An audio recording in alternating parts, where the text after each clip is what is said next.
सबलाई नमस्कार छ। आज मैले केही गाली खाने मन लाग्यो। मैले अहिलेसम्म म 56 वर्षको भएँ। मैले अहिलेसम्म यस्तो युनिभर्सिटी देखेको थिइनँ कि जो एउटै कला, एउटै संस्कार, एउटै सभ्यताले विद्यार्थी उत्पादन गरे देखेको थिइनँ। त्यो युनिभर्सिटी कुन देशमा छ भन्ने पनि थाहा छैन। तर त्यो युनिभर्सिटी पढेर आएका विद्यार्थी भनेका राष्ट्रिय स्वतन्त्र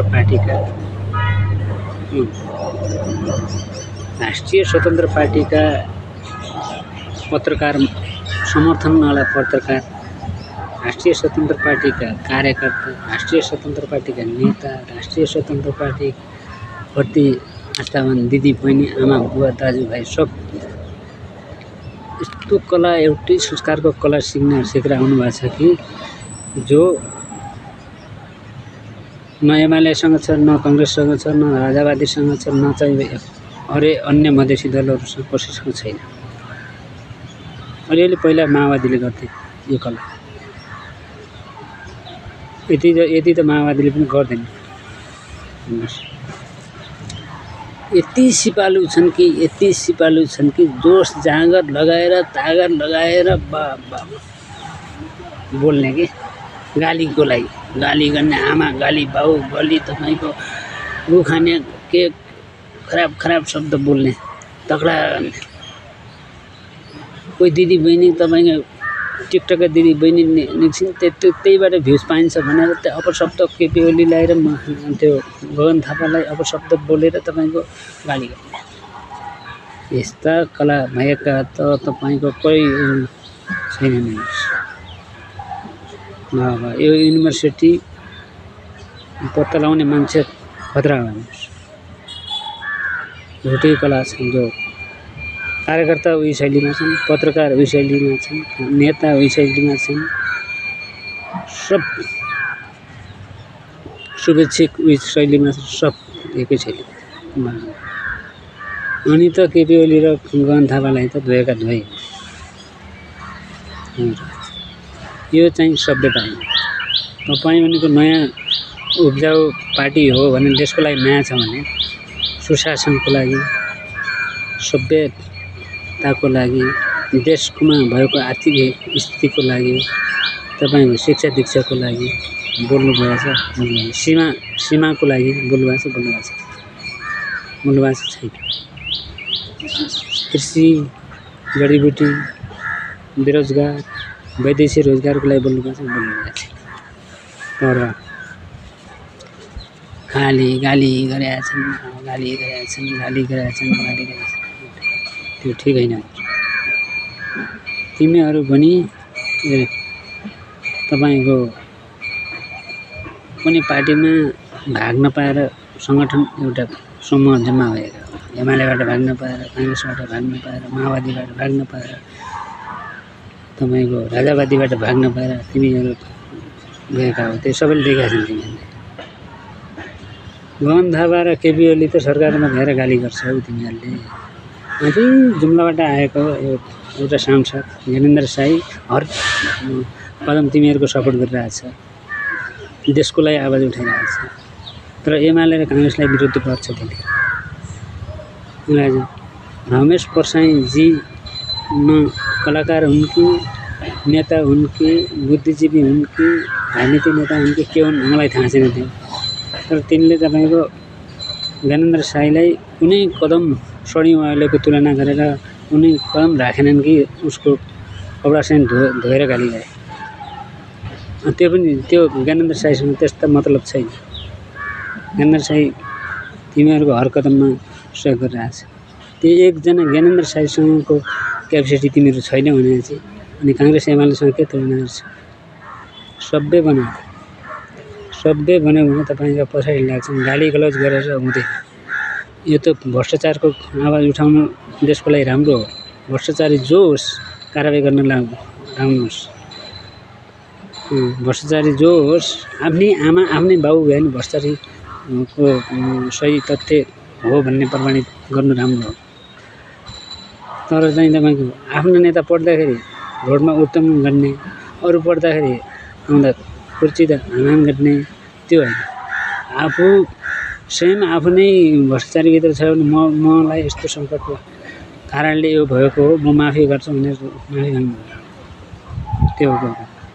तर तपाईँको शैली राजनीतिक शैली जस्तो लागेन, यो त राक्षसी शैली हो। तर मलाई गाली गर आज एउटा सभ्य। अब केपी ओली र के अरे गगन थापाको गाली गर्ने दिदीबहिनी दाजुभाइहरू, उनीहरूको इतिहास हेर न, राजनीतिक इतिहास हेर तपाईँको। उनी विद्यार्थी जीवनदेखि गगन थापा तपाईँको देशको लागि मर्यादा त्यागिरहेको छ। भारतको गान्धी परिवार जस्तै हो केपी ओली पनि। तपाईँको उनको कसको लागि उनले गरे, पार्टीको लागि गरेका छैन। जे गरे पार्टीको लागि गरेका छन्, तर व्यक्तिगत परिवारको लागि त गरेका छैन। हो तिनीहरूलाई गरे पनि कारवाही गर्नु पऱ्यो, तर गाली गलौज गरेर हुँदैन। गाली गलौज गरेर कुनै समस्या समाधान हुँदैन। सभ्य नागरिक बन्नुहोस् तपाईँहरू। टिकटक बनाएर सरकारलाई गाली गर्नु र भ्युज कमाएर उ गर्नु भनेको आजकी महिला दिदीबहिनीहरू त धेरै छन्, विदेशबाट गाली गर्छ। एकजना भाइ छ रुमाले भाइ, आउँदो रुमाल फालेको हुन्छ, त्यो रुमाल चाहिँ तपाईँको फालेको हुन्छ। कहिले त्यो ढेसी धमालालाई गाली बेइज्जती गरेको हुन्छ, कहिले कुनै महिलाले गाली गरेको हुन्छ, कहिले कसैलाई गाली गरेको हुन्छ। रूप हेर्दाखेरि हिरा जो छ, बोली हेर्दाखेरि के भन्ने, सभ्य नागरिक बन्नु सक्यो, सभ्य नागरिक होइन। त्यसरी अब एमाले, काङ्ग्रेसले, माओवादीले, राजावादीले त्यस असभ्य बोली गरेर कसैले गाली गरेर देख्नु भएको छ तपाईँहरूलाई? तपाईँहरूको त पल पल एक व्यक्ति गाली गर्ने नसिकेका कोही छैनन्। ल यो युनिभर्सिटी त खतरा युनिभर्सिटी, गुगलबाट पत्ता लगाउनु भएको तपाईँले, अझै पत्ता लगाउनु। तपाईँ त कला त धेरै छन्। माथि पुछुट भ्याङ्कुताको बनाउनु भएछ, तर पुछुट भ्याङ्कुताको बनाउनु भयो हुन्छ, टाउको तपाईँको भैँसीको बनाउनु भयो हुन्छ। तपाईँको त्यस्तो कला त छ, तर सभ्यता छैन। तपाईँ भनेको कस्तो हो भने चाहिँ माथि उच्च पढेको पनि होइन, अनपढ पनि होइन, अधबुढा। तपाईँको शैली अधबुढाको घमण्डी पाराको शैली हो। यो घमण्डी पाराले कसैले विश्वास गर्दैनन् भने 84 भन्नुहोस्, चाहे 89 भन्नु होला, जे भने नि हो। त्यस्तै काङ्ग्रेसबाट भाग्न पाएका, राजावादीबाट भाग्न पाएका, एमालेबाट भाग्न पाएका, माओवादीबाट रुष्ट भएका, माधव नेपालका पार्टीबाट रुष्ट भएका, ती सबै मधेसी दलबाट रुष्ट भएका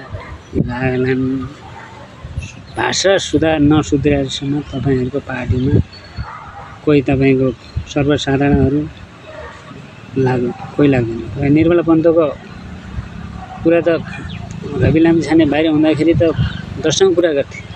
आज दुईपटक गृहमन्त्री हुँदाखेरि त्यो पत्ता लगाउन सक्दैन। यिनलाई कहिले हातमा चाबी लगाएको थियो, कानुनमा चाबी कहिले लगाएको थियो, कसैले चाबी लगाएको थियो? त्यो कुरा आफू सरकारमा हुँदाका कुरा र आफू बाहिरका कुरा त्यो गर्नुपर्छ। मैले सरकारको बचाउ गरेको होइन, म तपाईँको ढेसी धमलाको प्रिय पनि होइन, म एउटा भ्रष्टाचार विरोधी पनि हुँ। भ्रष्टाचार विरोध गर्नेलाई समर्थन गर्छु। मेरो जहिले जारलाई पनि भ्रष्टाचार विरोध गर्ने आवाज उठायो भने समर्थन गर्छु, मेरो नैतिकता त्यो हो। तर तपाईँहरूको गाली गलौज देख्दा मलाई मन पर्दैन। गाली गलौज गर्ने यो शैली तपाईँ जसलाई पनि गाली गर्नु, मलाई गाली गर्नुहोस्, आज जति सक्दो गाली गर्नुहोस्। त्यो गाली गर्दै गएर समस्या समाधान हुँदैन। सुधार हुनुहोस्। धन्यवाद।